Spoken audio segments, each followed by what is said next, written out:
Hello, everyone, and welcome to Just DAO It, the podcast for people starting DAOs. I'm Adam Miller, and I'm your host.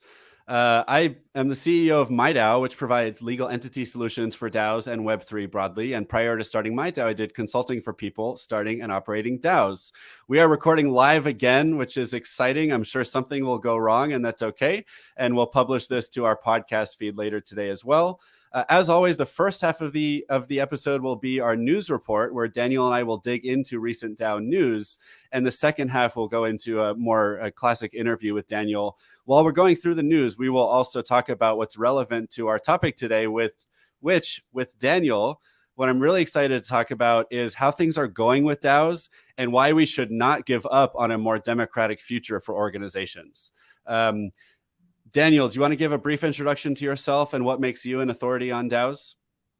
Sure. Thank you for having me. So, Daniel Ospina. I'm an instigator at an RnDAO. We are a research-led venture builder. So we run a whole series of research projects on different areas of human collaboration and future of work. Before that, I was head of governance at Aragon. And before that, I have a career in organization design and also future of work stuff for about the last decade, passing through giving workshops to executives in Oxford University about system design and so on, consulting for Google, BCG, Daimler, the UN, and so on. And then I had an early career as a chef, but that's probably a story for another time. Yeah, I love it. I remember you've spoken in the past about how you apply some of the lessons you learned running kitchens to running and leading organizations, including DAOs. Yeah, really excited to have Daniel on the show because he really is an OG. I've been involved in DAOs longer than probably 99.9% of people. After all, 90% of people probably haven't heard of DAOs in the first place. But Daniel's been involved longer than I have and was part of Aragon in the very early days of DAOs. When there were probably 10 or 100 DAOs in existence when you guys started working on what you did. So really excited to have you on the show. And I think, Daniel, you and I are both fairly optimistic about DAOs, if not extremely optimistic about the prospect for how DAOs can increase decentralization, democratization. Maybe there's other D words involved in DAOs. Maybe before we get into the news, do you want to just touch on that for a second? Would you agree that, are you as optimistic as I am? Yeah, very much so. I mean, there is a lot of challenges to overcome, but the overall macro trend for me is very clear. And I'm happy to go later on into detail into why I think that. Yep. Awesome. Okay. And I think it'll come up as we go through the news stories as well. All right. So the Just DAO It news report. I will summarize each of these stories for the audience and for Daniel, and then we will dig into what they mean for people starting DAOs and if we agree or disagree with the authors. And in particular, we'll connect it to today's topic.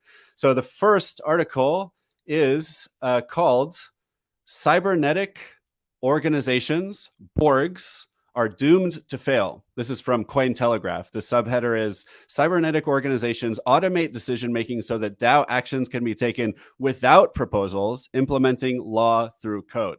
So I'm going to share just a couple reactions. First of all, I don't think we should call anything Borgs, or else people will be rightfully afraid of the outcomes. If anyone has not heard of the Borg, it's like the biggest enemy in the history of Star Trek. And it's a fully, automated kind of semi-mechanical, semi-biological race that tries to take over the whole universe. So aside from not being a great name for these organizations, I think, so to me, this idea of a fully automated organization definitely takes DAO to the next level in a sense and says, well, instead of having decentralized human decision-making, let's just remove human decision-making and fully automate the decision-making. Now, I think this will have some cool use cases down the road. For example, imagine a self-driving car that owns itself and pays for its own, recharging and maintenance and hires a driver to drive it, right? Or a whole fleet of self-driving cars. I do think in the future we will have even like a forest that owns itself and and pays for its own maintenance and takes fees from people who want to visit the forest. And I think this will be cool eventually, but I don't think it really replaces DAOs. I don't see it as like a next level of human decision making to just completely take humans out of the loop.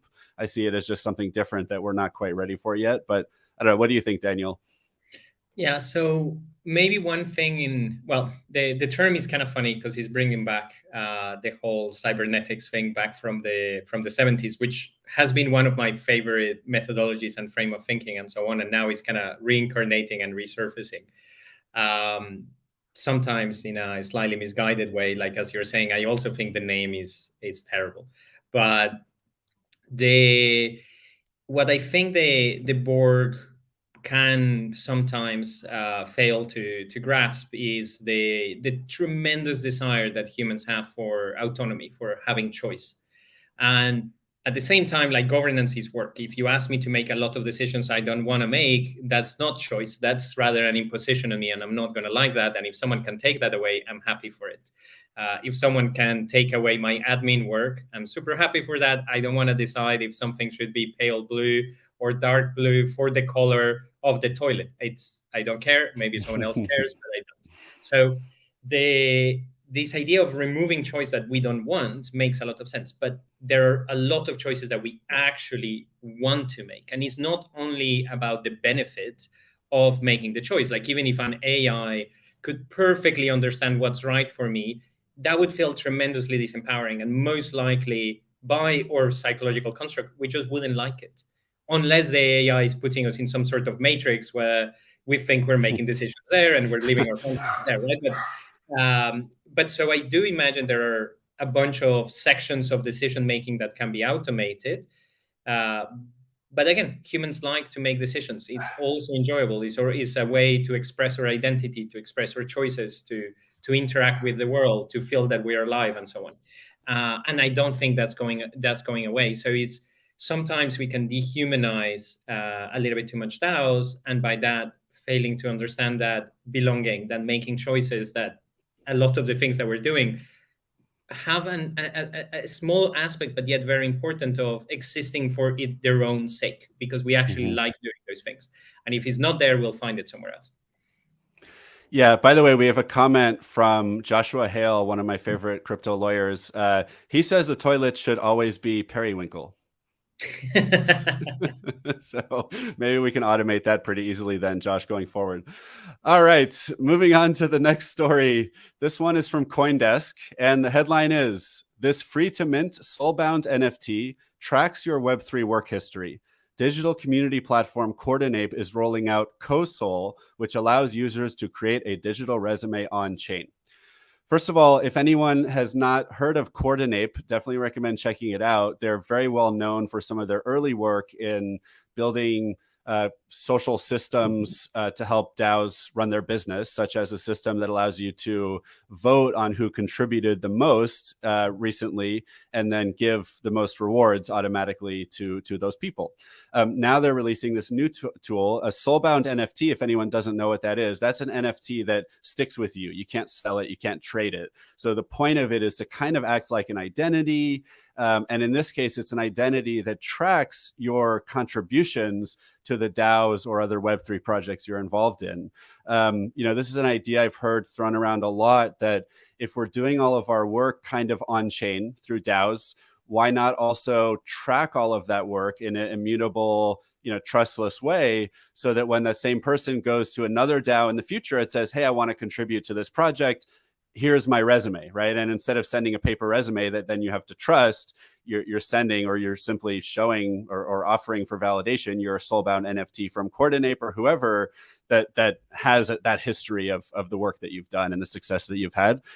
So certainly seems like a cool idea. I have wondered, when it comes to things like this, just how we will police, the trust factor. Like, how do you know people aren't going to fake the work they've done in the past? Or is this really, taking us to another level of trustlessness compared to traditional resumes? Or is it maybe just, a little bit of extra work for not much reward? So I would be curious to hear what you think about that, Daniel. Yeah. So, well, first, congratulations to the Coordinape team. I know them for a couple of years, and I really appreciate the influence and values they bring to the space. So, well done, guys, for launching that. I believe directionally is very interesting, and moving to this idea of attestations. I'm a big believer in the power of transparency. Obviously, transparency comes with its risks, but this ability of being able to prove the work we have done and take that with us, I think can solve a lot of trust issues. And once we solve trust issues, we can also become a little bit more inclusive outside the traditional cookie cutter interviews, corporate recruitment type. Now, that being said, and this is a conversation I've been having with them, in case they're listening, maybe wink, wink, let's continue this.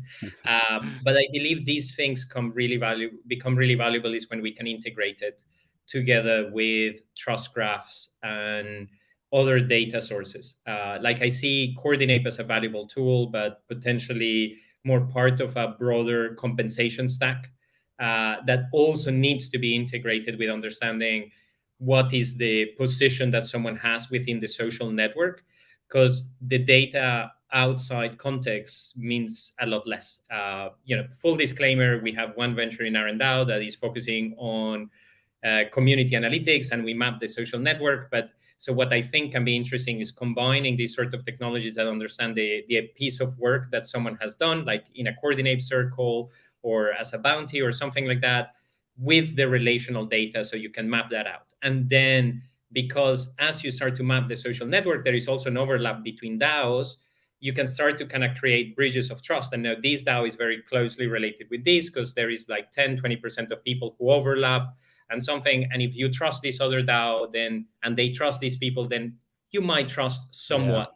Yeah. So it's a proxy. And right. And through these bridges, there is also Bright ID, who's been doing work in using social graphs for to verify identity for a while and so on. And I've been very influenced by this direction. I think if we can combine these things, we start to get to somewhere that is much better. But that is really about collaboration. And there is a bunch of different projects attacking these from different angles. And I feel we're really missing a key piece by not collaborating more and more thinking, can we build shared infrastructure together rather than each of us trying to build the whole thing on our own and it being good, but not great. That's a good point, because to me, these kind of like trust graphs or trust networks are a core value proposition of blockchain. And they can apply to so many different situations. I like to think about the problem of misinformation and disinformation and just how hard it is to know what information to trust online, and how that's going to get even worse if it's not already worse because of AI producing, trustworthy sounding articles all over the internet that you have no idea, are totally made up. And I think the way to solve that also is through these like trust networks, where if I'm looking at an article and that article has been, let's say, signed by someone with a soulbound NFT that says this person writes trustworthy articles, and then I can look at the trust graph and see that whoever issued that NFT or all of the attestations connected to it come from people that are also trusted by the network. And then maybe people I trust have attested that they trust those other people who attested that piece of information. So whether it's about DAOs or it's about information or probably other things too, like a lot of people say, why is blockchain really trustless? I mean, you still have to trust the person you're sending your Bitcoin to, that they're going to send you the product back. And I think when people usually say trustless, what they're talking about is just sending the Bitcoin, right? Like the fact that once the Bitcoin shows up in your wallet, you have it. You don't have to trust that the person's going to like claw back the Bitcoin. But this is that next level of trust, where if you could also trust the other side of the transaction because of these attestations and soulbound NFTs and the web of trust, that's how we get to more of a truly trustless world. Yeah, exactly. I mean, like trustless in the sense that is built by trust, which completes the picture. Good point. Yeah. Maybe trustful would be a better word for where we're going, right? I really like that. Yeah. Yeah, cool. All right, awesome. The next article is from Hacker Noon, and the headline is LAMP DAO, a cybernetic experiment in collective governance. So this is kind of a funny one. It's a memetic-inspired cybernetics demonstration and a living art installation and a research and development project for DAOs. So what they've done is they have built a lamp. This lamp is connected to the internet, and I think the brightness and the hue of the lamp will be controlled by a DAO. Now, at first glance, this sounds kind of ridiculous, right? Like, why do we need to control a lamp collectively through a complex governance process? But what they're doing here is experimenting. And I want to call to attention the importance of doing experiments like this, especially when we look at the history of cypherpunk. And I think you mentioned this earlier, Daniel, but going back to the 80s and 90s, people were doing these types of social experiments with the original crypto, which was cryptography, right? Before cryptocurrencies were possible and made possible, in the mid to late 2000s, there was this technology of cryptography that's now built into every computer and every browser and every internet connection that at the time was new. And the fact that you could actually, even on paper, encrypt a message, send it to someone, and then only that person could read that message was like mind-blowing and radically transformative. And these cypherpunks knew it. And so they played around with art, with community, with social structures. I think they had a lot of parties. They were just like, this thing is so cool, let's experiment with it. And now 20, 30 years later, it makes up the central core of technology of the internet. And I think what we're doing with DAOs today can be seen as similar. A lot of DAOs are actually already controlling very serious things, right? Like there's probably 10 to 100,000 DAOs that they're projects. They're trying to accomplish something. They're not just experimenting. But at the same time, they are experiments. And the things that we're playing with now, whether it's controlling $1 million or controlling a lamp, these things are going to make their way into the future technological and even social substrate of the future of organizations. So I think it's really exciting. Anything to react to there, Daniel? Yeah, so I was actually, I have the article open in my phone. I was going to read it, run out of time, and having been able to check it out. But there was something that really appealed about the concept to me, is that we have gone through a couple of generations of DAOs that are somewhat predictably following the evolution of human governance to some degree. And I mean, I'm butchering it here, but we had a first generation that was doing direct democracy and just everyone voted directly. Now we have a second generation that's doing representative democracy, and we know predictably that both of those modes of governance are not good. Like delegation is one of my pet peeves at the moment, because there is so much obsession for it and so much tools being built. And it's like, guys, really, we've been through this path before. We know that senates and corporate boards are not the way we should be governing, yet we're rebuilding that to some stage. But coming back to the article, what I think is really great is that the reason we kind of went into this transition from direct governance to representative governance was in very large part because making really big decisions, making too many decisions with a very big group of people is inefficient. Like, why do you need so many people involved for only one decision? Means you can only make very few decisions at a time. And maybe I'm taking a completely different direction than the article, but the idea of a lamp being turned on or off is a fantastic example of a really banal yet important and frequent decision. If the lamp is on when you're trying to sleep, it would be a major pain in the ass. Yeah.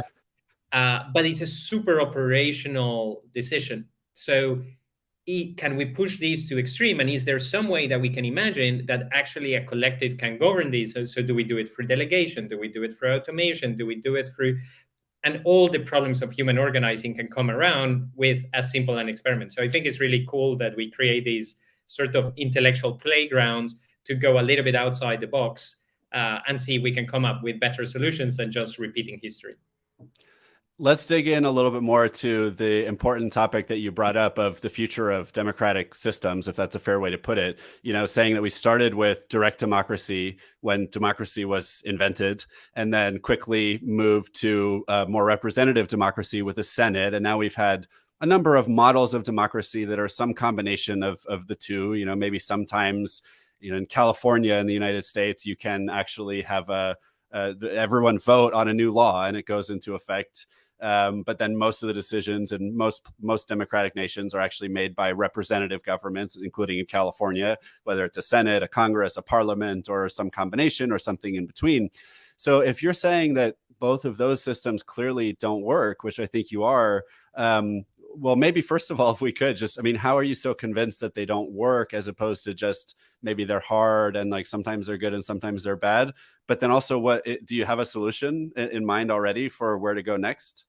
Yeah. So, well, I mean, they work, right? Like they are operating. That's how we're all alive in good path, thanks to these institutions that are governing us, and to some small degree, we're governing them.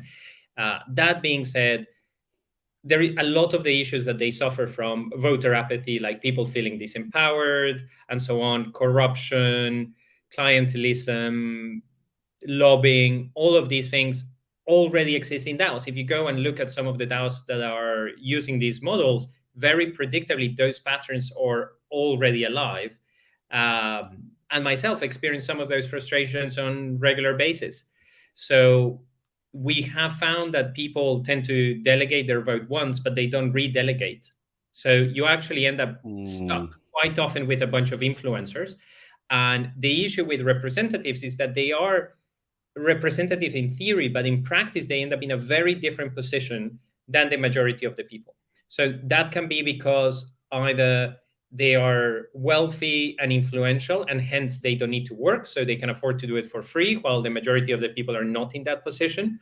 Or on the other side, they are being paid and they're working full time and so on. And they end up with a very different set of incentives that people that are not being paid, and instead of that are trying to get a product or a return on investment, or right, like depending on what stakeholder group they are, they'll have different incentives. So you end up with what is the classic principal agent problem. That is the person that you're delegating, your agent that you're delegating to, is not yourself. And there is always going to be a gap there.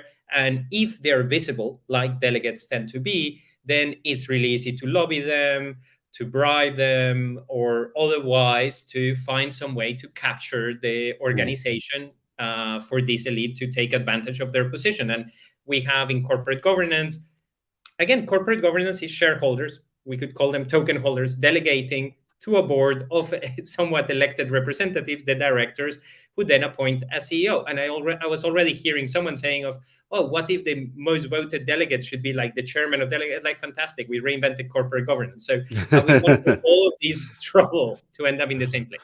And that's kind of frustrating, but there is also very fundamental principles that lead that to more or less work in many situations, but is far from perfect. And we're trying to move forward, not backwards, right? So when we speak with the people who have been thinking about this problem for decades, just obsessing about it, and one of my issues with Web3 is that very often we don't do enough research, so we end up reinventing the wheel and not speaking with other people who have dedicated their lives to solve the same problem we're trying to solve.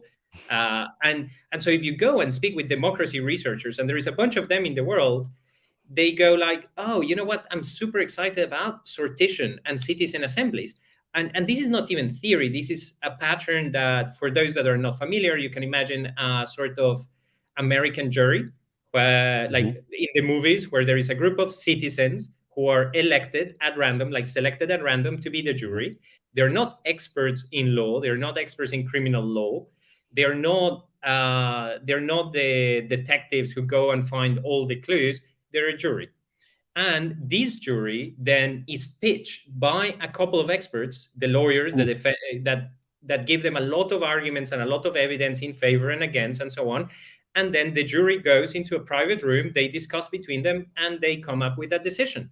And the same pattern of decision making is being used to decide on climate policy in France, to define legislation in the European Union. And there are dozens of these citizen assemblies, and the results are extremely positive. And when you compare the cost of maintaining a parliament and all the lobbying, campaigning, all the resources that go into that versus the cost of citizen assemblies, they are effective. The issue is then, if you look at the cost of citizen assemblies outside of context, you go, oh, it's kind of expensive to get some people, because also you're paying the people. And here is the thing is, you select these citizens, you give them not a lot of money, but a little bit, so they are fully focused during this time. They're out of work. Instead of that, they are representing their peers. But it's only at limited situations. So their incentives is, very soon you're going to go back and continue being a citizen, and you want to be representative to yourself. And they can handle very complex positions. Facebook, who is a terrible company, and then ended up, however, being forced to create some sort of advisory board And then what they were realizing is that decisions like how do we moderate Facebook is a decision that CEOs don't want to make because their ass is on the line. They're business people. They're not politicians. They have very little to gain for this. And they're really complex decisions where getting legitimacy is very, very hard. And here is where these sort of like citizen bodies can actually achieve very successful decisions in terms of finding viable, good compromises in complex cases, despite the fact that they're not experts in the topic. Like climate policy is not a simple topic, yet these people are proposing things that a lot of the experts go like, wow, that's fantastic. I didn't think about it, because experts tend to get a little bit locked in their mindset. So getting new, but then the expert passed them all the information and so on. And it's a democratic process. So now, for example, we're pitching Cosmos to do a citizen assembly for them, for the Atom Hub community. And we're hoping we can bring this technology to other places and over time start to automate parts of it with AI and so on. And this is only one of other patterns that are out there. You know, I can talk about governance for a very long time. So let me know if we can. This is all. This is already a really interesting one. And honestly, it's news to me. And I mean, obviously I'm familiar with juries, but I never thought about applying that type of model specifically to a DAO or to an organization. But my initial reaction is that it sounds like it makes a lot of sense.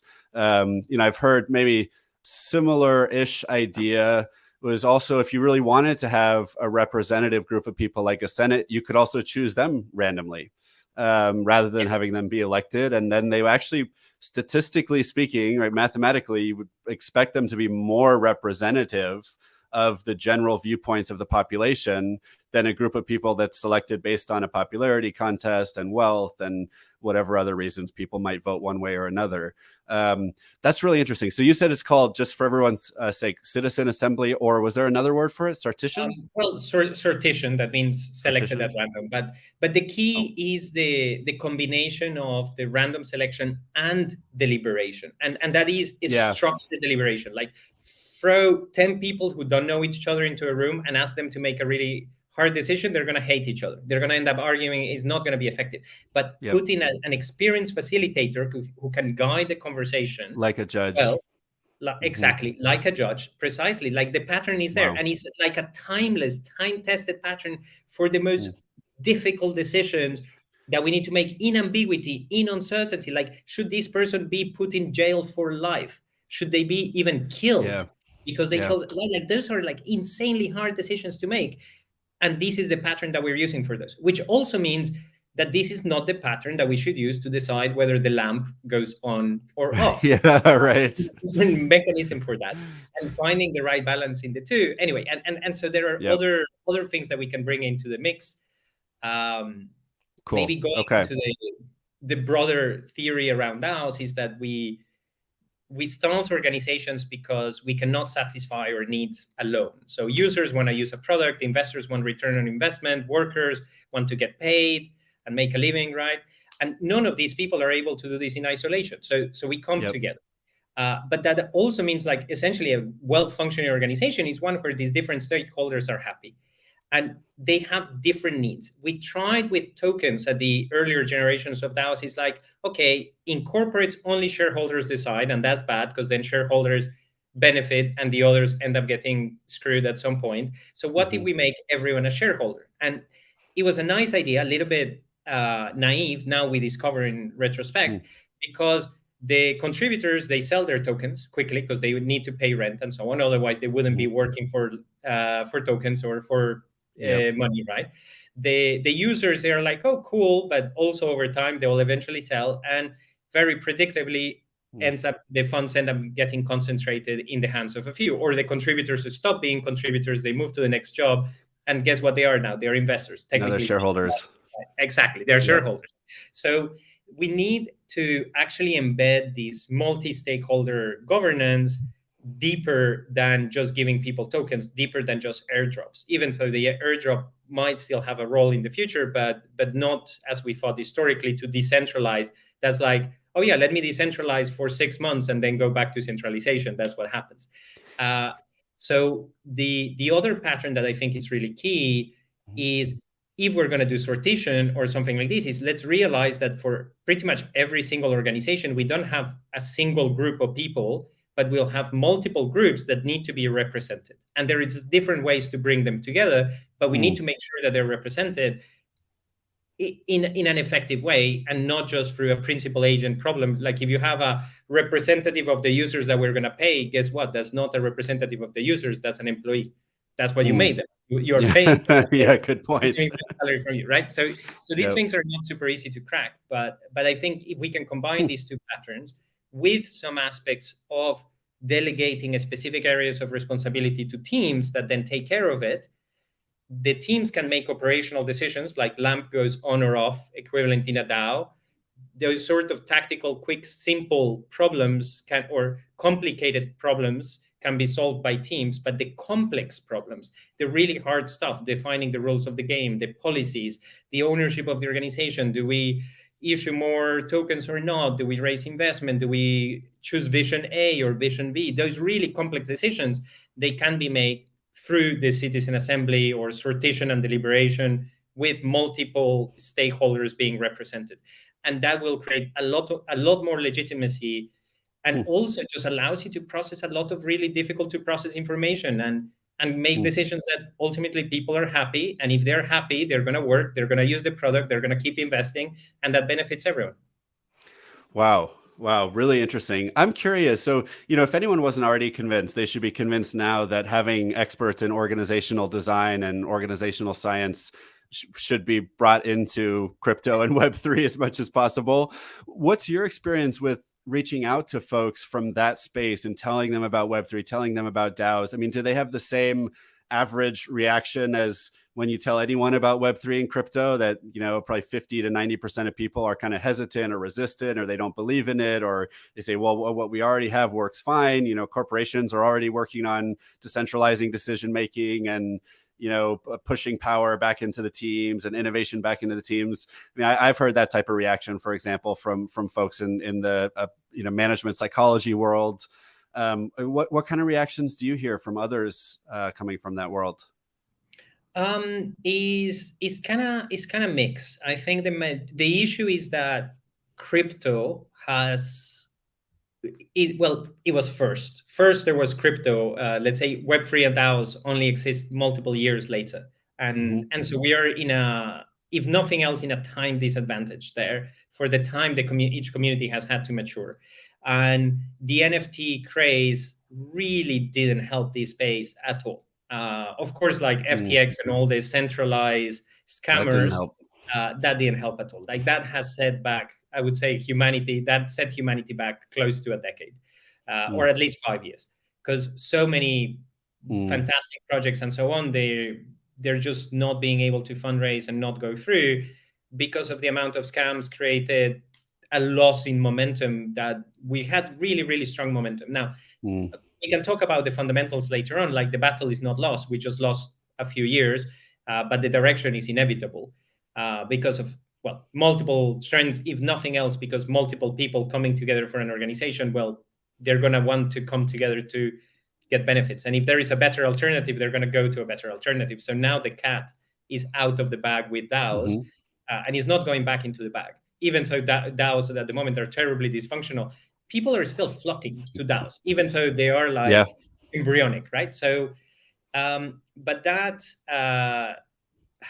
being said, folks tend to fall into, it kind of sounds interesting, but I'm not an expert. Essentially, there is such a big gap to onboarding, and the jargon and just like the social gap is so big. There is such a huge barrier in between the communities. They're not connected at all. Like I feel that the work we're doing at RnDAO is very much an exception to the norm in this space.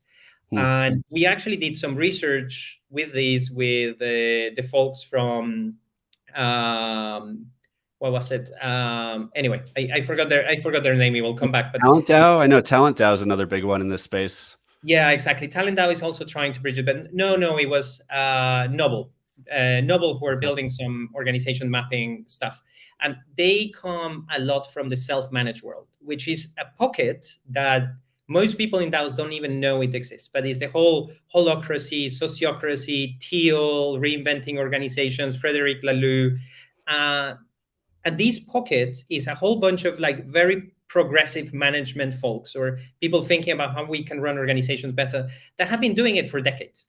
And most people in the DAO world have no idea that these guys exist. So when these guys started to hear, like the progressive organization, self-management folks started to hear about DAOs, they were like, oh, but a lot of the problems you have in DAOs, we already know how to solve.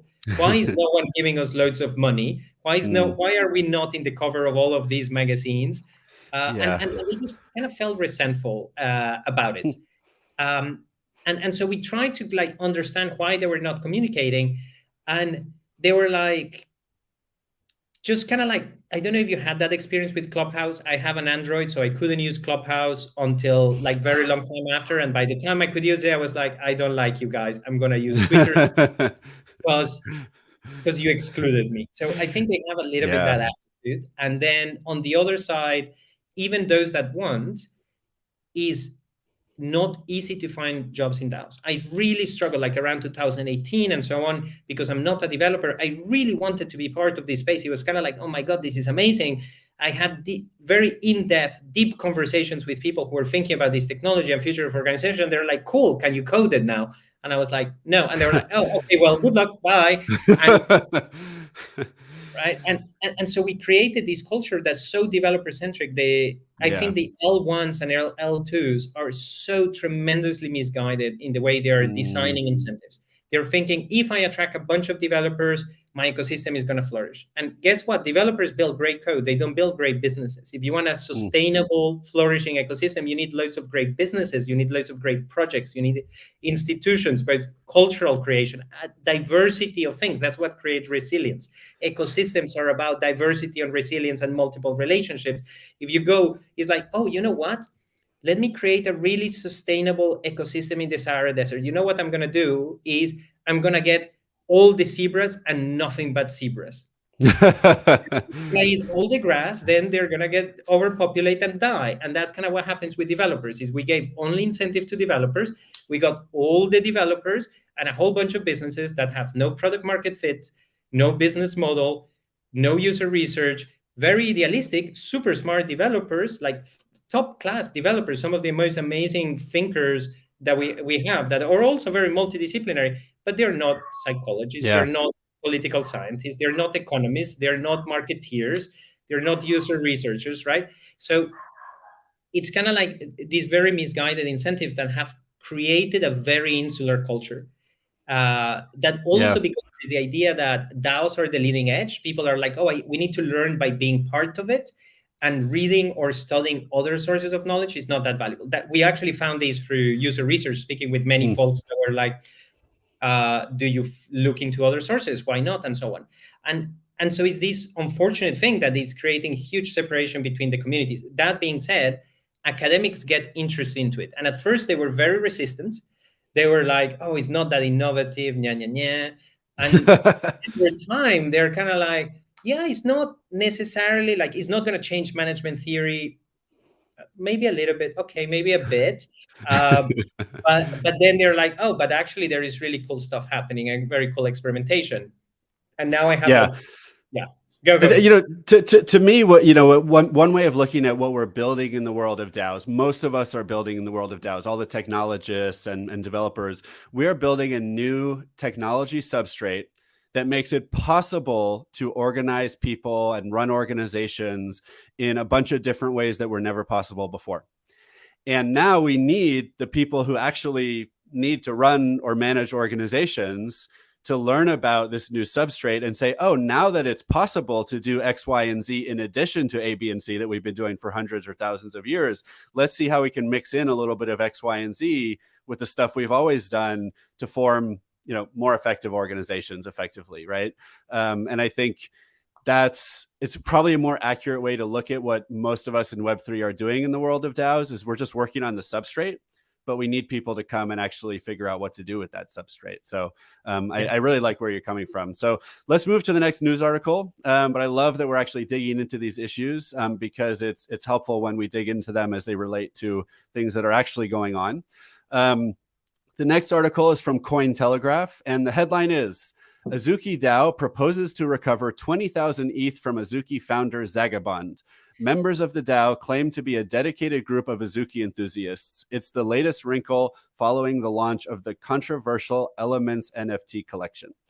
So what happened here was someone launched an NFT collection, and I think it just went really badly. It was just really terrible, or people didn't get what they were expecting. And they've decided they want to come together and organize and sue the founder. What this brings up for me is a couple things. First of all, probably a good use case for a DAO is situations where a group of people feels wrong and wants to come together and challenge the situation, right? For example, it could be like labor unions, could be something smaller or a little bit bigger than labor unions. Maybe it's a community of people who lives on an island that wants to challenge something that someone's doing on their island. Whatever it is, I think it's actually a good use case for a DAO, and maybe one where even just direct democracy could be good enough to say, look, let's just vote on, like, we want to initiate a lawsuit. That said, I think the other complexity of the situation is that anyone looking at it from the outside doesn't really know what to make of it, because it's not clear, like, who are these people that started this DAO? Are they really genuine users, customers of the project that feel wronged? Or maybe it's just a group of mercenaries coming together to leverage the concept of a DAO to try to make 20,000 ETH or millions of dollars. I think what this leads me to is one thing that's really important for DAOs, as it is, I think, for all organizations, is to have some kind of document, or maybe there's something that can be an equivalent to a document, but something like a constitution, or in the case of legal entities like we work with all the time at my DAO, it's an operating agreement or bylaws or something that outlines, here's how this organization works. Here's who the members are. Even if all it says is the members are all of the people who hold the Azuki token, right? And even if it says, the way disputes should be resolved is XYZ. If this organization had either of these things, it'd be easy to look at it and say, oh, like, their constitution says these are the members, but the people suing the founder aren't those people, right? Or these people are suing the founder when they all agreed that they would go through arbitration if there's a dispute. So, that's the big takeaway for me here, is just the importance of having something like a constitution or some other kind of policies or values or founding document. Do you agree with that assessment? Is that always something DAOs should have? Yeah, definitely. I mean, it's hard to know what happened in this case. I'm not familiar with Azuki DAO, and obviously this has a lot to do with internal politics. But it's really surprising the level of trust that people have speculating into a thing or putting their money into a thing without any understanding whatsoever of how it is actually being governed. And even like now that we have so much technology where you can actually be given the ability to directly execute or not transactions, and instead of that, we keep on trusting so many multisigs with millions of dollars on blind faith alone, especially when they're anons and so on. It's kind of crazy to me. And why are we not looking at the basics of, like, as you're saying, let's define who's a member, who's not, how are decisions going to be made? And we're probably lacking a series of open source templates. Or I know back in the day there had been Aragon had given a grant to a Chinese group to create an academy, and then they ran away with the money and never delivered. And then Aragon gave up on the idea of funding education, which for me is really a shame. And I still not seeing an appetite across other ecosystems or other organizations with big treasuries to fund more education into the basics. And we really require to upskill a lot of people, because so many are starting this organization. It's just so complex. Like, even when you're building a company, if you're trying to be an entrepreneur in Web2, despite the decades of refinement of the model, despite the millions of videos in YouTube, it's really hard. Like, running a company is really, really hard. So we have this naivety that people can start a DAO without knowing anything about business, anything about running an organization, and do it well. We're only starting to get now more seasoned DAO professionals who kind of know what they're doing because they've done it once or twice. But we need to democratize this and spread this knowledge and help people give roadmaps and blueprints And I'm not seeing nowhere enough of this happening. We were at the very beginning, we were doing a little bit of consulting in RnDAO. We stopped doing it to focus more on building our own projects. Now we are kind of giving up, giving into it, and again starting to do a little bit of Mm. consulting, because we just keep on hearing about great projects that are trying to build stuff that will have massive positive impact, that have the funds, they just don't have the knowledge. And they were Yep. coming to us, can you help us? And we're saying no, because we're only focused on building collaboration technology. So we're not going to include them as part of RnDAO, but we can at least pass some of the research and the knowledge. And so we're starting to do these. And I mean, if anyone wants to start more DAO education initiatives, come to us. We'll be happy to partner. We'll be happy to build a project together with you, because I think there is a gigantic need to do this and teach people how to do some basics like an operating agreement and a constitution, Yep. and for both contributors and founders alike. Yep. Love it. So the next article is related, and this is a project that almost everyone, if not everyone in Web3 has heard of, which is Rocket Pool. There's a little bit of controversy here. There's a tweet from Chris Bleck, it's Chris and then BLEC, says, GM, Rocket Pool is full of centralization issues. Most RETH holders have no idea. The PDAO, which is, I think, their DAO, is not a DAO. The name is a straight up lie. It's actually an EOA. So here's the amazing thing about this story. So first of all, if anyone doesn't know what an EOA is, it stands for externally owned account. That's like a regular blockchain wallet, like MetaMask or Trust Wallet, like whatever any person could use as a wallet. And if this person is right, and they did cite a couple of sources from within the organization, not only is the whole Rocket Pool community trusting, like they're not just trusting like a multi-sig, like a group of like 5 of 9 voters or 3 of 5 voters. They're trusting one person or even possibly multiple people who each have the key sitting on a computer or a hard drive somewhere that can change anything about Rocket Pool and spend all the money, do whatever they want. So the worst part of this is that it's an EOA. It would be bad enough if it was a multi-sig. But to me, like the lesson here, again, is it's really important for all of us getting involved in DAOs to understand what is this DAO? Like, what are the core questions? Like, what document, because there should be a document, again, whether it's for a legal entity or otherwise, what document forms the basis of like describing what this organization is, the agreement between the people who are involved, right? And like, you've got to see that. You know, it's almost like someone becoming an employee of a company without seeing an employment agreement, or even a company hiring a contributor without having them sign an independent contractor agreement. Like, we all know, I think, in the regular world that you don't do those things, but somehow in the world of DAOs and Web3, I think we often give people a free pass and don't even do that basic level of research. So, you know, I don't know the level of veracity of all of this. It does look like it's probably true. And either way, I think, again, the lesson is, for one thing, understand the DAO you're getting involved with. And actually, I'll add one more thing, which is just that a lot of DAOs really are not as decentralized as you think, at least in the sense that there is a multi-sig, right? Like any DAO that is a foundation, for example, has a board. And that board, at least legally, which is important, has the right to act on behalf of the organization, even without running a decision by the members. Like we saw that with Arbitrum, right? Like Arbitrum launched their token. The next day there was a proposal.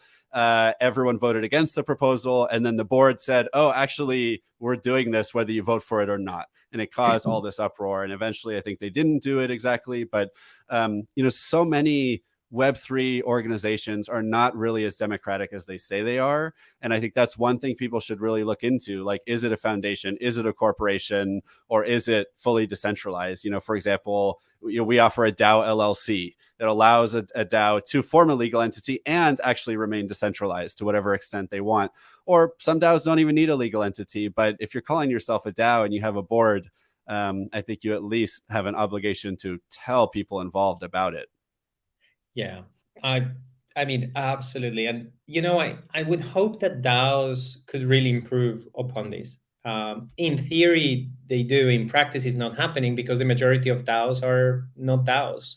Not even, I mean, like the majority are not even organizations. They're very chaotic and more like small kingdoms with a couple of dictators at the top. And if we really follow the path, because this, like, the one bit I would disagree with you is that in traditional organizations like Web2 and so on, this issue still happens. People join a company and then a month later, the founders are like, sorry, guys, we ran out of money. Now we're bankrupt, so we're not even paying you. Like, this happens on regular basis. Good point. And so if we could actually like enforce this transparency, like there was Jesse Walden from Variant Fund was posting about that maybe we shouldn't be banging so much about decentralization and regulatory policy because it's not the right approach. And my commentary was like, what is not decentralization per se, which is this nebulous concept, and it's kind of like not centralization, but it's not very clear what it is.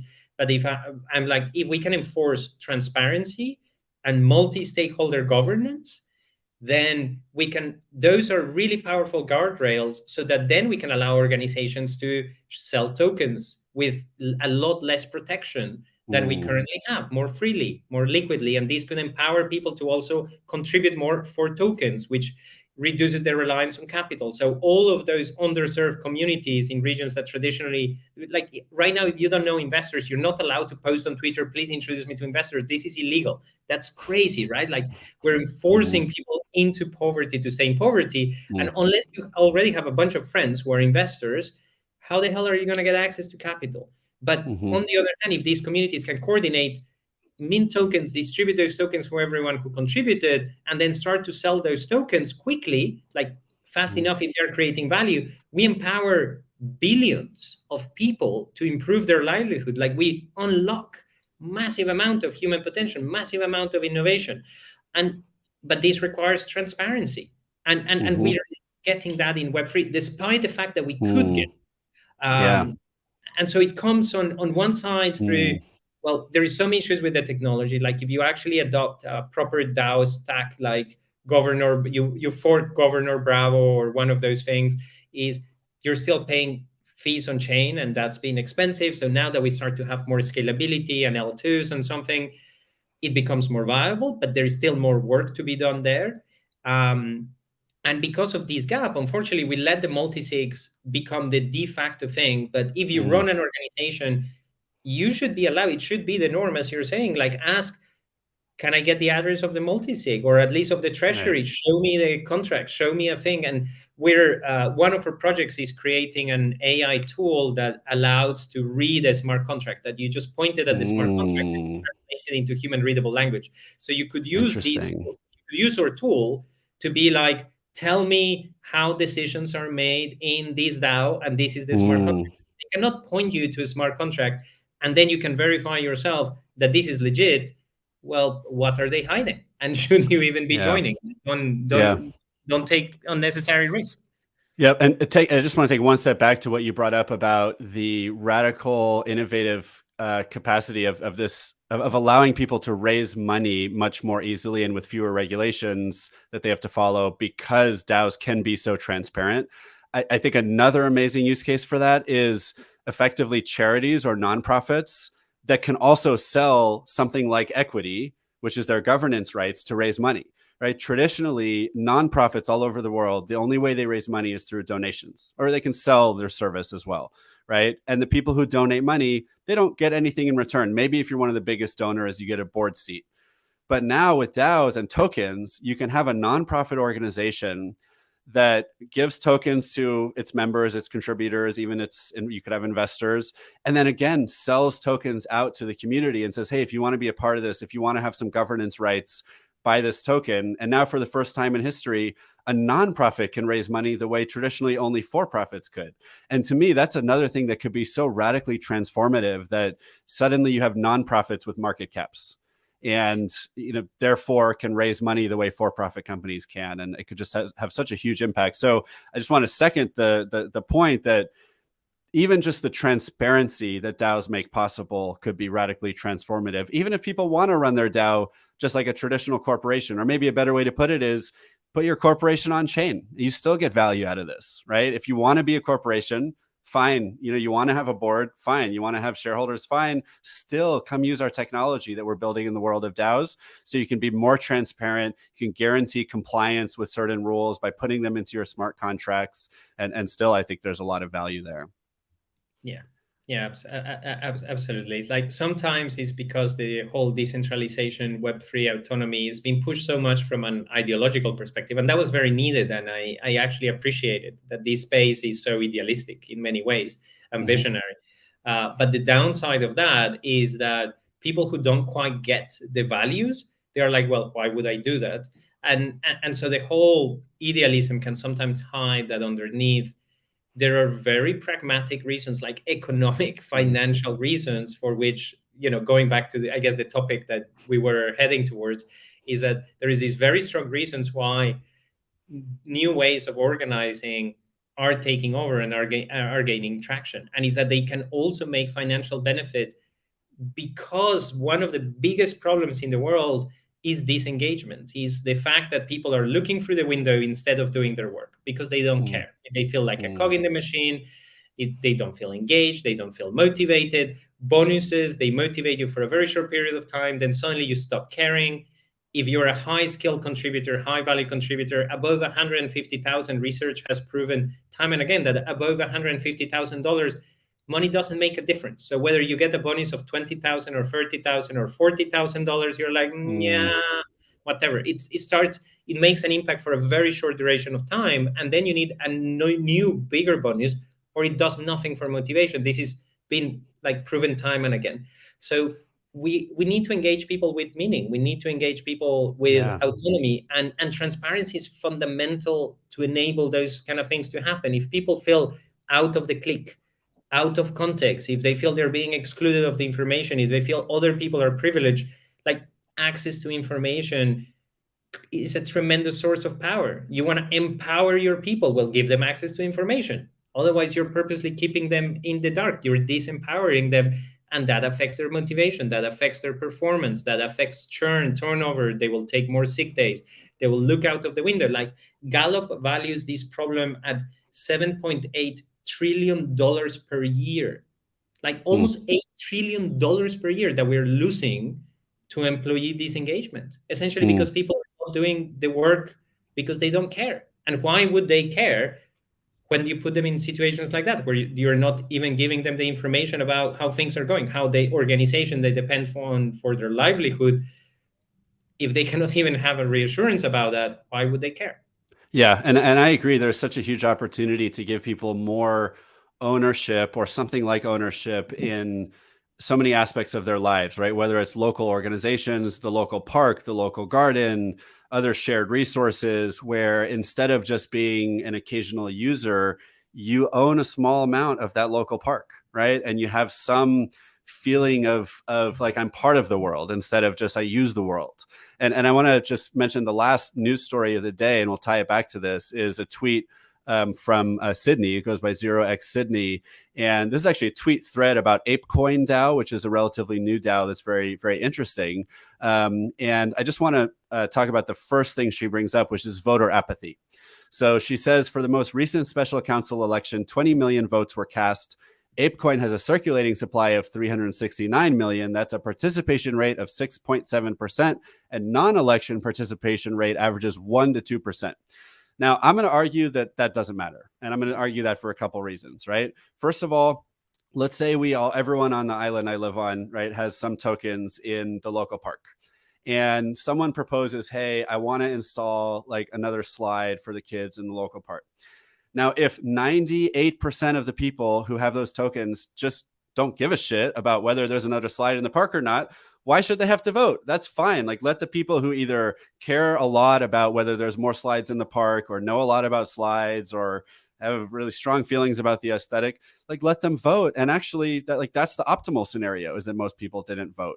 And I think the same thing goes for other types of organizations in a lot of regards. If someone either doesn't have the information they need to make an informed decision, or just doesn't care about the outcome, let the people who have the information and do care about the outcome do the voting. So I hear a lot of people actually even use voter apathy, quote unquote, voter apathy in DAOs as an argument for why DAOs are failing. And I think that's just absolutely crazy. I mean, I can see why you want to keep your governors, or the people who are governing your organization or part of your organization, engaged, right? To your prior point, engagement in general does matter, but I don't think the percentage of people who vote should be a direct measure of a DAO's success. What do you think about that? Yeah, I think we're very often taking it a bit too simplistically, like especially when that's the argument for how DAOs have failed. It's like, whoa. Let's look under the hood. Let's see what actually is happening. So as you were saying, like context is super important. Like, and we're talking about transparency and so on. At least, like if people don't have access to the information, or all the information is happening in private meetings of a small group of people, and we did a big research piece on the challenges of decision making in DAOs. And what we are seeing is that there is a lot of DAOs that even they have a system for decentralized decision making, but they're not using it as it was intended. They're doing decisions behind closed doors. And the reason for that is that putting something in the early stages out there is kind of scary. And if the first few comments that you get is negative, that kind of becomes a self-fulfilling prophecy and the whole thing can go down. Also, debating online is very hard. So we get into arguments, into conflicts. We don't know how to handle that effectively. Forums are terrible UX for constructive conversations. You end up with like an endless thread of messages and who wants to read that? And you need so much context to be able to participate in these decisions, especially if you're making like operational decisions and so on, that you're like, well, should we have an extra swing or not? Well, I don't know. How many kids live by? What's the utilization of swings? Like, I have no idea about any of this stuff. So is not to say that, like, yes, with the direct democracy model, like, is not an ideal model of governance. That's for sure. And we can do a lot better. And we were talking about that before. But the key is more, well, first, is the organization progressing? And if it's advancing or something, that's a good start. It's still alive, million things to improve, but we live in an imperfect world. So obviously, if they take that as an argument to say we're happy, we're not going to continue investing in organization development and governance development, well, they're going to die.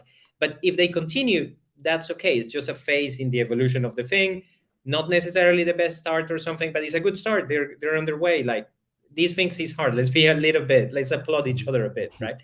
Then, one thing that we're trying to do for the context is with Together Crew, or community analytics platform, because we're gathering so much data of the interactions between people.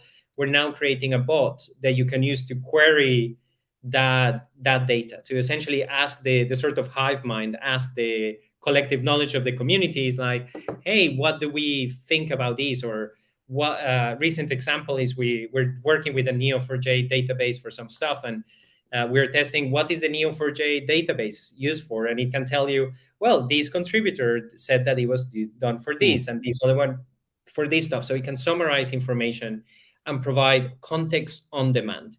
And as a feature for us, it's just like a small part of this product, but for me, it heralds the beginning of something that could be a gigantic transformation. Because really, when you don't have the context, you don't participate, you don't vote, you don't even know if you should care or not. And if we can use AI to provide context on demand, we can really, really change governance. We can really change how organizations have worked up to date. And this is a new frontier, like not something that was possible ever before. Yeah. The other thing go ahead. Just gonna say, I mean, almost certainly seems possible now with what we're seeing with AI, and I think that's such a great example of a use case for AI in DAOs, and probably any type of organization, is to go from like a knowledge base that maybe people are updating it, but probably not. And in the case of DAOs, I don't even see a lot of knowledge bases in the first place, to be able to ask a bot or have a bot just watching what you're reading and making suggestions for you, so you do understand the context as a service, context, I forget what you called it, but that sounds incredibly valuable. And I think it's a great example of combining AI and DAOs to build something that should be really helpful. Yeah, exactly. I mean, well, hopefully we'll have it live in a couple of weeks. Now we're starting to work on the integration. It was a hackathon project for us, but built with we have a machine learning expert team and a decision-making team and blockchain team and so on. So these folks just kind of came together with the idea, and hopefully it's live, and we'll be putting it. Also, actually, we're in the final steps of a grant proposal with Optimism to use the same system as well to detect violations to their code of conduct. So when people are talking aggressively or something like that. This is an incredibly neutral system that can say you're breaking or bylaws, you're breaking our agreements, and then you can take action, like bring a moderator or bring a human to help facilitate and mediate the conflict, or issue a warning, or potentially even send a message to the people of saying, like, a private message like, hey, there is a risk that this message is perceived as violent. How about you word it in this way that is talking a lot more about your needs, using non-violent communication techniques? And then, well, the person will decide whether they use it or they continue talking like an asshole. But it'll help sometimes. Yeah, right. Because a lot of times you just don't realize that you're doing it. Like I end up in that situation as well. But I wanted to bring just another point that for me is the negative is the economics of a voter. That when we have a lot of voter apathy, is that if you have $1 million worth of tokens, and there is a decision that is going to impact the future of the project, let's say it's going to make it 5% more valuable or less valuable. If you have a million tokens, well, that's a lot of money, right? 5% of a million will pay enough that you can almost hire a person to research the thing, to keep up, to make you a presentation and help you decide.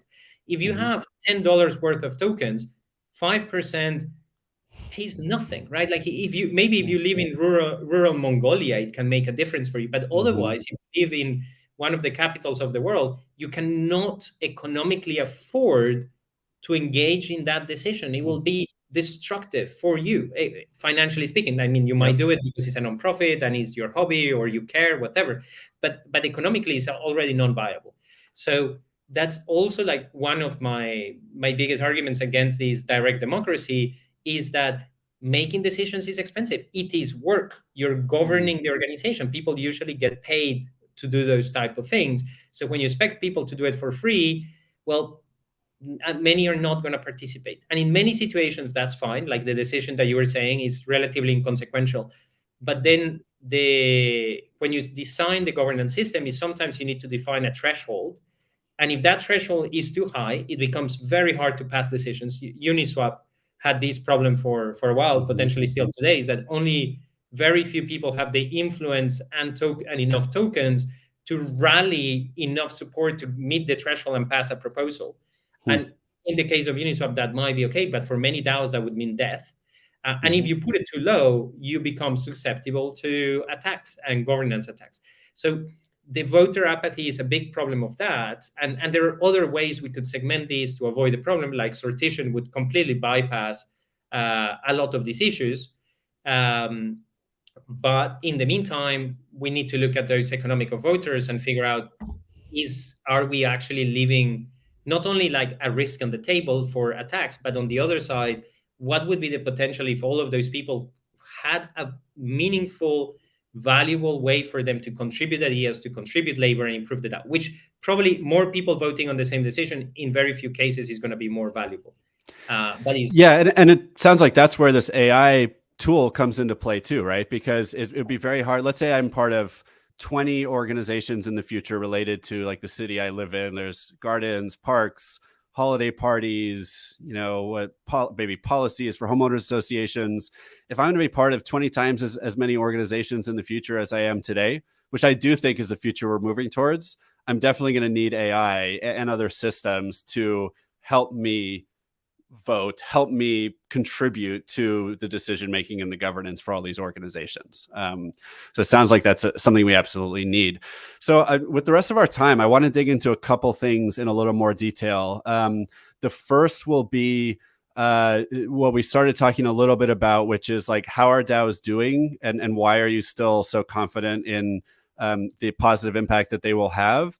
And then let's dig a little bit more into RnDAO and the work you do there and how people can get involved and that kind of thing. So, first of all, again, going back to the question of, how are DAOs going from your perspective? And I ask partly because I do see some negative I don't want to say negative, critical statements made, it's hard to tell if it's just like 1% of people or like 10 or 20% of people. But you see comments out there from people that are very smart and sometimes, very influential, saying like DAOs are failing, DAOs are not working, all the DAOs are breaking, things like that.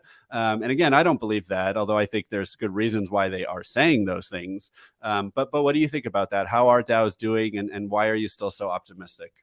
Yeah, so one thing is I tend to see it a little bit by the social movements of the tribes that have come in contact and somewhat joined DAOs or engaged with DAOs. So at the beginning, you have a tiny group of developers that's very visionary. Then as the thing progresses and it becomes kind of like a pop movement, you have this huge wave of people that come to it. And it's really important to understand many of them were coming for the crypto hype, but they could have ended up just in pure NFTs, in pure DeFi. Why DAOs? And then it's an important question is, how come we end up having like thousands, hundreds of thousands of people joining these Discord servers that have terrible UX? Like, it's not, right? It's not you stumble across the street in it. You need to go and look for it. You need to go and read a whole bunch of documents. Why were humans doing that to begin with? And so that brings me to a first fundamental, that is that traditional work sucks. Like statistics, like 78% of entrepreneurs report mental health issues. Like, essentially, if you're sane, if you're not like depressed and losing your hair out of anxiety and unable to have relationships and sexually dysfunctional because of the stress and the sleepless nights, well, you're the exception among the entrepreneurs. And right, like, these are not like pretty glamorous problems. This is life. These are people being miserable and being unable to function well because the structure of the way they're working is toxic. It's really, really toxic. And yes, there is the chance that you might become a multimillionaire. And we hear the stories of the multimillionaires, but we know that for every multimillionaire, there is a whole bunch of other people who end up half broke after living in their parents' basement with no money and a lot of health issues and having, pushed themselves to the limit and failed.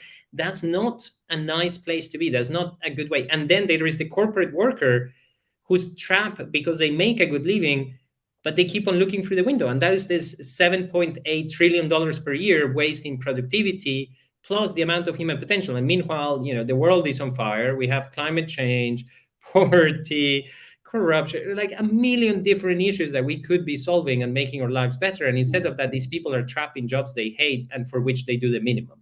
So the traditional work is broken, and that's bringing people here. Now, I guess the difference in between a lot of those people that were coming here and discovering this for the first time, and a few others who are a little bit more in my position, where I have spent now about a decade engaging and thinking about new ways of working, is that I gone through many disappointments. Like, I trained in self-management. I went down the system thinking cybernetics rabbit hole. Every time I got illusion and then kind of disillusioned when I was seeing that it was hard and that adoption and convincing other people to try it wasn't easy.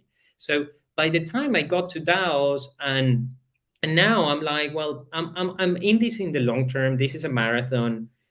I'm ready for a bunch of setbacks, and I know this is not an easy problem. But a lot of people who came, that's not the narrative they were sold to, and they didn't know better. They didn't have the experience. So there was a lot of illusion, a lot of hope, a lot of excitement, like a lot of hype. It's like, oh my God, this is amazing. We're going to change the world. And then, bam, reality hits them in the face. Is that human collaboration? It's fucking hard. It's complicated. And there are bad actors, and there is egos, and there is like game theoretical problems that at scale become really hard to solve. So this is not easy. And the disappointment has been massive, and rightfully so. And people are pissed off. They were sold that they were all going to become millionaires and, whack me, we're all going to make it. If that doesn't happen within the first year, and if you're the one who gave, because a lot of trading is zero sum. So if you're buying things, like, someone else is selling. So a lot of people made a few people made a lot of money. A lot of people didn't. And that resentment is very understandable. Now, actual DAOs themselves, well, we have suffered tremendously through FTX and all of those terrible things that happened. And we need to become a lot better policing the industry, because there is still a lot of scammers, a lot of snake whisperers out there making money. And we need to really root them out, because they're destroying the work that we're doing. They're fucking us all. So that's one thing. But if you look at the evolution of DAOs themselves, they're still evolving like 10 times faster than any corporation out there, than any of the other space. So the rate of experimentation, the rate of learning is extraordinary. And if you go down and meet the really geeky folks, they're here for the long term. They're building fundamental infrastructure. And there is really key pieces that are now coming into play related to decentralized identity, verifiable credentials. All of these is a fundamental piece that allows us to now build more advanced governance that is not only based on token holding, because when there is no Sybil resistance, when you don't know if one person is one person or 10 accounts are the same person behind, well, a good way to govern is then through tokens. But that was the earlier generations. Now we can build on top, and there is a lot of unlocks coming into place. I mean, you can probably talk about the regulatory front. I will actually love to hear a little bit more your thoughts on that, because it has been a gigantic barrier, but it's also rapidly evolving. Yeah, it's a great point. So, I mean, I think, what is most exciting to many of us in the DAO space is the technology, right? Because that's where the technologists and everyone can see we're making things possible that were never possible before. Even if it takes humans a long time to change our behavior, it's now possible to do things differently. And it increasingly will be with the things like what you're talking about that are being developed now, like DID. From a legal and regulatory perspective, absolutely. So, if folks don't know, what we've done in the Marshall Islands is we've helped their government pass new laws and regulations that try to create the best legal and regulatory framework in the world for DAOs and Web3 projects in general.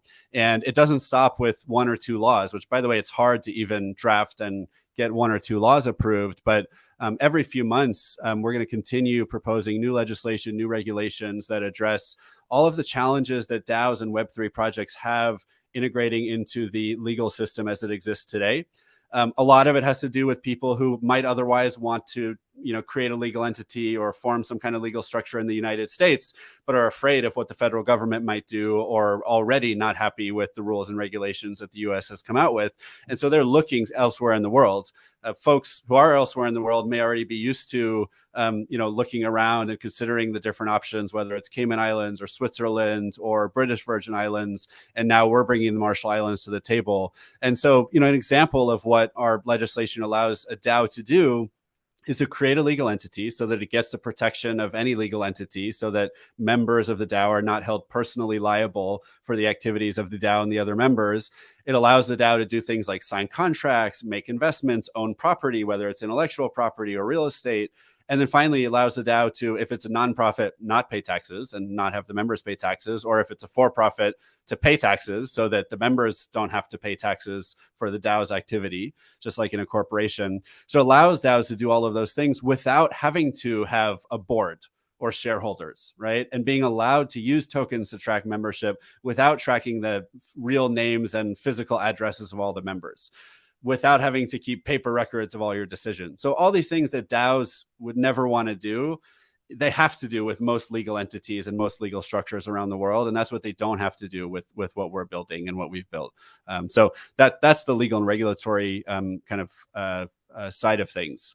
So combine the technology with the legal and regulatory with all the interpersonal stuff, which it sounds like might be the most important thing, since what we're talking about is human organization, right? Organizations of human beings.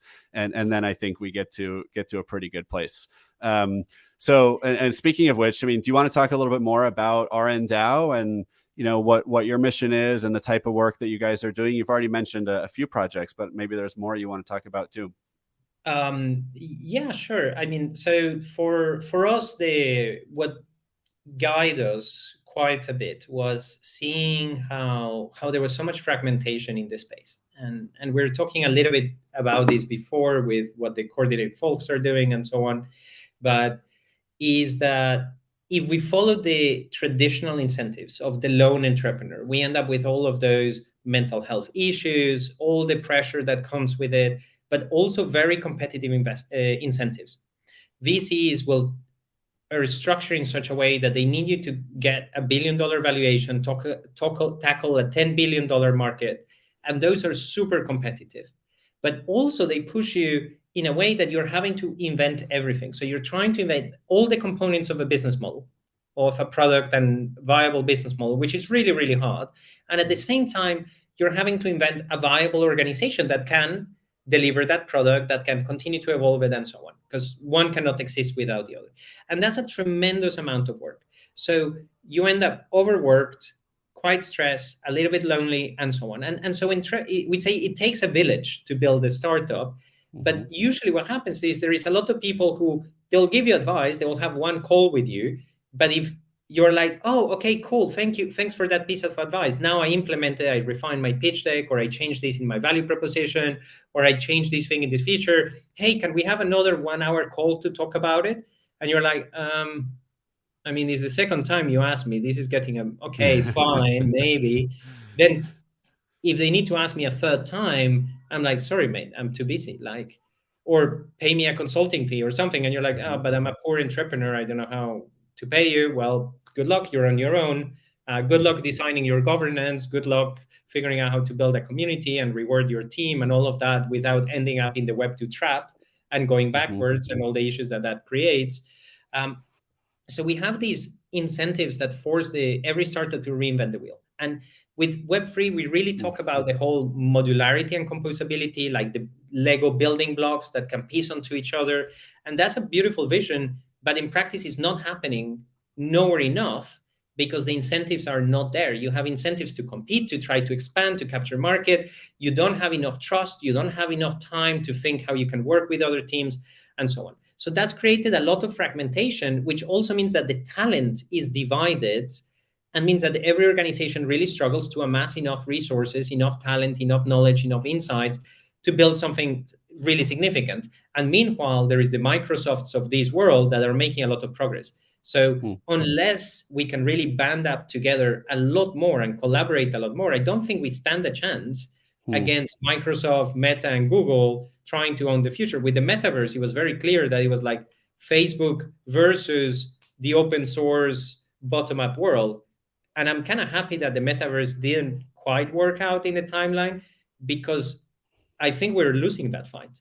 And the reason we're losing it is that it wasn't all of these small groups bottom-up working together. It was a whole bunch of small groups working in isolation with a little bit of exchange, a little bit of open source exchange, but not real deep collaboration. And for the real deep collaboration, we need a different set of incentives. So what we've been trying to do is create a community that can actually help that happen, not as a traditional incubator where you come on one end, 3 months later, you're on the other end, good luck, and so on. And they put you a bit through a cookie cutter. There is some that are really good, but even the top ones, they put you a bit through these like assembly line. And sometimes the workshop that they're offering or something is not what you need at that point in time. And there is still not the incentive to collaborate that much with other people. You exchange information, but you don't build together. And that's a different thing. So instead of that, there is another pattern that's becoming more popular in the world, not only in Web3, but across, that is the venture builder. That is when the entrepreneur or aspiring entrepreneur can partner with an organization that is structured in a way to systematically build businesses. So you have someone who's a specialist in multiple of the things that you have to get really right on stage to validate part of the business and then move to the next stage. And you will realize that you find a lot more folks who can be really good at being CEO than folks that can be really good at being a jack of all trades founder. So already talent-wise, you can have an advantage, but also it means that you're from one venture to the next. So what we're doing is enabling cross-ownership across the ventures so that the incentives are actually there for the projects to work together. So we have, for example, Meet with Wallet, which is a scheduling tool, a sort of Calendly. Now we're delivering a feature that you can type in Discord /meet and tag a couple of people, and it automatically puts in the calendar the next slot that the two of you are available, or the 3 or 4 of you. So it's all about reducing friction for scheduling, which is important when you're working across time zones, across organizations, and so on. So that's a small feature. Then Together Crew, that's the community analytics one, we can know who's talking to each other in the organization and who's not talking. And if you have two people who are very influential in separate pockets, but they're not talking with each other, there is probably going to be some miscommunication, misalignment, and so on. So we can now combine these two things so that actually together Cruz suggests if these two people talk with each other, the social network is going to bridge together. You're going to have a stronger community, better information flow, better alignment, essentially a better organization. And with Meet with Wallet, we can make that scheduling of the meeting seamless. So is these sort of collaborations across projects. There is another one that is microflow and is a robotic process automation. So sort of Web3 Zapier, you can program and automate workflows. And we're collaborating with Otterspace for badges and verifiable credentials. And one of the issues they had is sometimes people get a credential and then they leave the organization and they stop participating and they still get all the access and so on. Is it right that they keep getting all the access or voting rights or something if they're not even engaged, if they don't even have the context? Well, now we're using same thing with Together Crew, the data about who's engaged, who's participating, microflow as a connector so that to create this integration. And if someone stops engaging in the community, the badge can become deactivated. And this is just an example of many things that we can program. But right, is that collaboration in between the different ventures that we're incubating within the community that can lead us to very different incentives. And together we can start to build a more complete value proposition. Because when people go like, oh, I want to build a DAO, they're not asking you, how do I do reputation? Or how do I issue a token? Or how do I do governance? They're asking you, how do I DAO? They need a more complete solution, right? They need everything in a box. But if a single organization tries to build it, it's going to be mediocre and rigid in a whole bunch of fronts. It's going to be like jack of all trades, master of none. Or thesis is instead that we can build it bottom up through modular teams, like autonomous teams that collaborate because they're incentivized to do so through shared community, shared purpose, a little bit of shared ownership, but still everyone being autonomous and deciding on their own. And then collaborating together, we can create something that is more than the sum of the parts. So modular and composable tools built by modular and composable teams. And for me, these are a lot more coherent. That makes a lot more sense. Now, we titled our vision recently, Too Big a Vision for Only One of Us, because it's the kind of thing that we're never going to be able to build alone. So kind of like the shout out to the community is, if this idea kind of inspires you, the fact that we can collaborate more, that we can work together and for doing that, grow the pie. So instead of not splitting the pie and be like, oh, don't get anything of my organization, it's like, let me give you a bit, let me receive a bit, let me give to the contributors a bit and incentivize bigger groups of people to coordinate well together while still having our own autonomy. And we can actually create something that really takes DAOs to that big vision, to live up to the expectations. We're not there yet, but we're doing the work, and we can do it, only succeed really if we do it together. So come speak with us. We're super happy to collaborate, to hear about you. If you're interested in collaboration technology, the future of work, that's our jam. Just give us a shout, and hopefully we can actually bring this vision to reality. But as I'm saying, it's too big for only one of us. So let's do it together. Even for one organization to do alone. Yeah, exactly. Awesome. Where can people find you and RnDAO on the web or on social? Yeah, I mean, the easier, at least for now, is probably Twitter, just at RnDAO __, or if you go on Twitter at _Daniel _Ospina, that's Ospina, you'll find me. Or simply go to our website, is rndao.info, and you'll find us there.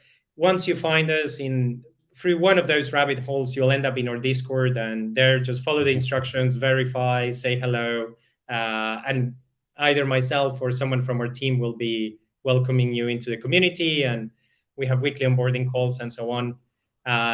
We're a fully transparent community as well, so if people want to check out what we're doing, we believe that we learn a lot through memetics, through emulating others. So when we set out our mission is to empower humane collaboration, to really build better organizations and unlock this human potential. And we know that a lot of this happens through copying organizations that already exist. You can give someone a tool, but they don't know how to use it until there is a series of organizations who have it in practice. So if you want to learn a little bit about how to DAO, join our community, check it out, see how we are doing meetings, see how we're restructuring. I mean, also contribute a little. We also need money and work and so on.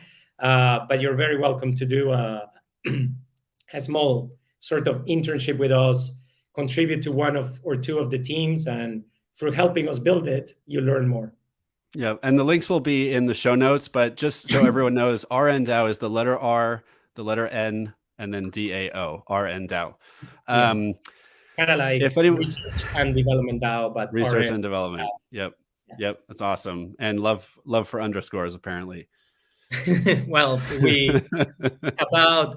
we chose the name, and within the 2 weeks that it took us to register after choosing it, turns out that some organization in Japan that has nothing to do had taken the handle from us. They just front run us. You know, it's interesting. So MyDAO, we couldn't get MyDAO on Twitter, so we're MyDAO DS, MIDAO DS, because someone has MyDAO, and it's some Asian language. I didn't even put in the effort to try to figure out which one, but clearly has nothing to do with DAOs. It's like related to like anime or, you know, some kind of graphics, cartoon graphics. So, you know, for the audience too, I just want to share, if you're not familiar, one of our new programs at MyDAO is our partner network of over 300 Web3 focused lawyers, tax advisors, other professional advisors. And there's no cost. If anyone wants to reach out, we can get you connected with a person who's a really good fit for you. Of course, you can follow me on Twitter at 0xthriller. MyDAO is at MyDAODS or at MyDAO.org. And again, Daniel, thank you so much for being on the show. You're brilliant. You're a wealth of knowledge, and I really appreciate it. No, thank you. Thank you very much for having me and the great conversation. It was a pleasure about a year ago to be here. Really happy to have done it today again. Yeah, we'll have to do it again in a year if you're up for it. Yeah, very much so. Look forward to it.